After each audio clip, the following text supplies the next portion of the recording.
हंसते रहे खेलते रहे तो तुझे कितनी प्रसन्नता मिलेगी बेटा? मिलेगी।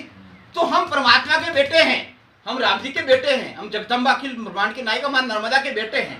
तो हमारी प्रसन्नता ही भगवती की प्रसन्नता है। हम नर्मदे बहुत करेंगे, बोले रोते रहेंगे माँ माँ, माँ को भी शर्म आएगी, साला तू मेरा अखिल ब्रह्मांड की नायक मां नर्मदा का बेटा और तुझे रोने की आवश्यकता है? हाँ सही बात है। और मेरा नाम नर्मदा जो आनंद देने वाली है वो मैं हूँ, और मैं पूरी दुनिया को आनंद देती हूँ। और तू तो मेरी गोद में बैठा है, तूने तो मेरी गोद में जन्म लिया है, फिर तू उदास क्यों?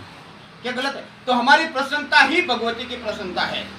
मैं तो कह रहा हूँ तो नर्मदे यार माड़ा वाड़ा कुछ मत करो, लेकिन मस्त करो। हाँ, लेकिन इतना ध्यान रखो हमारे द्वारा किसी को ठेस नहीं पहुंचे, हमारे द्वारा कोई दुखी नहीं, बस इतना ध्यान रखो।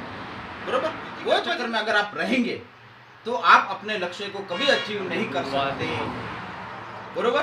कभी अचीव नहीं कर सकते लक्ष्य पे बात नहीं। बरोबर? पहली बात। दूसरी बात, हमें यह विचार करना है कि हमारा जो वे है, हमारी मंजिल क्या है, हमारी मंजिल क्या है। बरोबर? जो आपकी मंजिल हो उसी लोगों से आप ज्यादातर दोस्ती रखें। बरोबर? अब हमारी मंजिल है डॉक्टर बनना, बरोबर? हमारी मंजिल है डॉक्टर बनना, और हमारे दोस्त अगर मास्टर हो गए तो हम कभी डॉक्टर नहीं बन सकते। क्या बन सकते? कभी नहीं बन सकते। बरोबर? अब हमारी मंजिल है हमें संत बनना है, हमें भक्ति करनी है। बरोबर? और हमारे दोस्त अय्यास मिल गए जो दारू और मांस मदिरा का सेवन करते हो, तो हम बाबा जी बन पाएंगे? कभी नहीं बन पाएंगे। तो हमारी जो मंजिल है, जो हमने लक्ष्य निर्धारित किया है, तो हमारा जो फ्रेंडशिप सर्कल है उसी से कनेक्टिंग हो, उसी से कनेक्टिंग हो। पहली बात। दूसरी बात, उसके अंदर भी हमारे एक आइकॉन होना चाहिए। बरोबर? कि भाई मुझे उनके जैसा बनना है। वो जो परंपरा के अंदर आज मुझे कोई बोले कि महाराज जी आपका आइकॉन कौन है, तो जिस परंपरा से मैंने दीक्षा ली है, जो मेरी परंपरा उज्जवल परंपरा है, मेरे गुरु पीर, मेरे जो महात्मा ने जिन्होंने शरीर छोड़ दिया, या मेरे जो आज भी महात्मा है, बरोबर, तो उनसे मुझे सीखना है। और जब मैं मेरे शिष्य को बोलूं तो मुझे ये नहीं बोलना पड़े बेटा तू उनके जैसा बनना है, मैं गर्व से कह सकता हूँ बेटा तू मेरे जैसा बनना है। अब मैं ये बेटा है मेरा, अब मेरे बेटे को बोलूंगा तू उनके जैसा बनना, क्योंकि मेरे जीवन में त्रुटियां हैं। मैं सिगरेट पीता हूँ, मैं बीड़ी पीता हूँ, मैं उल्टा सीधा धंधा करता हूँ। अब मैं सोचूंगा साला मैं कर रहा हूँ वैसा मेरा बेटा करने लग गया तो इसका क्या होगा? सही, ठीक है ना? तो हम अपने बेटे को गर्व से ये कह सकते हैं कि बेटा तू मेरे जैसा बनना, तब उस बाप का जीवन, संपूर्ण जीवन इस बाप का। और एक बाप अगर अपने औलाद को कहता है तू उसके जैसा बनना, तो उसका मतलब ये विचार करना चाहिए कि उसके बाप के जीवन में कहीं की त्रुटियां हैं, उसके बाप के जीवन में कहीं की त्रुटियां हैं। बरोबर? और उस त्रुटियों के मतलब वो जो त्रुटियां हमसे जो त्रुटियां हुई है, वो त्रुटि हमारी औलाद के अंदर नहीं हो, उसके लिए क्या करना चाहिए?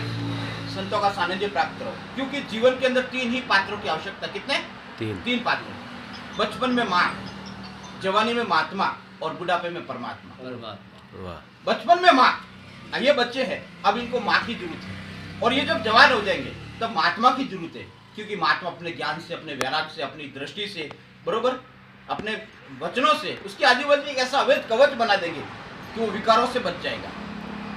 और जिस आदमी की जवानी सुधर गई तो बुढ़ापे में तो परमात्मा मिलेगा। बरोबर? और आज दुर्भाग्य क्या, आज हमारी जवानी बिगड़ गई, तो बरोबर बिगड़ना है। तो फिर बुढ़ापे में सीताराम सीताराम कुछ भी करो, सीताराम को भी शर्म आएगी। साढ़े जब भजन करने का टाइम था तब तो बाप को रो रहा था, उल्टा दारू की बोतलें खोल रहा था। जब सीताराम करने का, क्योंकि भजन करो मस्त जवानी में बुढ़ापा किसने देखा है? भजन करो मस्त जवानी में बुढ़ापा किसने देखा है? जब तुम्हें भजन करने का समय था, बरोबर, तब तो तुम ढक्कन खोल रहा था बोतलों के, और अब तेरे को सीताराम याद आ रहे।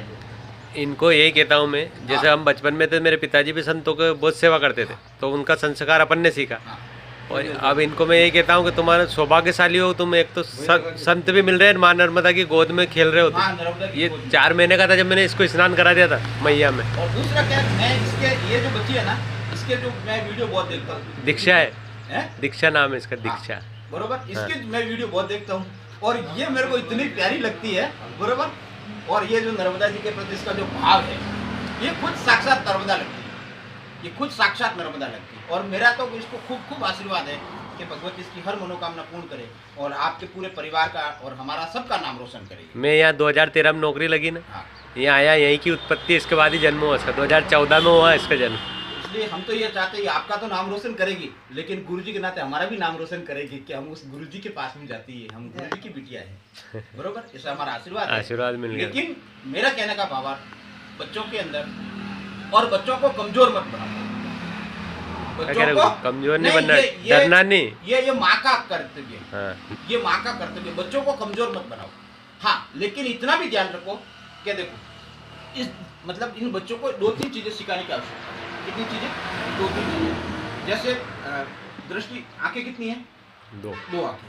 अब एक में अम्मी और एक में अगन है, एक में अम्मी और एक में अगन। अम्मी का मतलब है वात्सल्य, स्नेह, प्यार, दुलार, ये अम्मी, बरोबर। और एक होती है अगन, अगन का मतलब वासना, खराब दृष्टि, खराब भाव।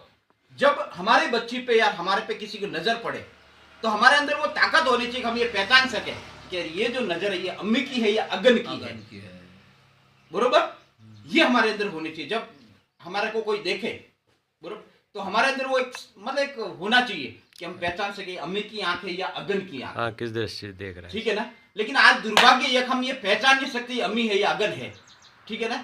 हमें वो अगन की आंख होती है और हमें अम्मी लगती है, वो वासना की आंख होती है लेकिन हमें वात्सल्य लगता है, और उस वासना की आंख के अंदर हम कब कैद हो जाते हैं पता नहीं चलता, और जब हमारा एंड ऑफ द पार्ट हो जाता तब हम चेतन लगता है अब क्या करें, ठीक है ना। पहला तो हमें ये विचार करना है कि आंख अम्मी की है, ये नजर जो है हमारे ऊपर जो पड़ रही है दृष्टि अम्मी है या अगन है, एक चीज। दूसरे स्पर्श। अब स्पर्श जो होता है वो भी 2 प्रकार का होता है, वात्सल्य और वासना, ठीक है ना। अब ये जो हाथ हमने पकड़ा है तो इस बच्ची के अंदर वो सत्ता होनी चाहिए कि गुरुजी का जो स्पर्श है, जैसे गाय होती है, बरोबर। अब गाय को आप रोज दुलार करते हो, गाय एकदम शांत रहती है, और दूसरा कोई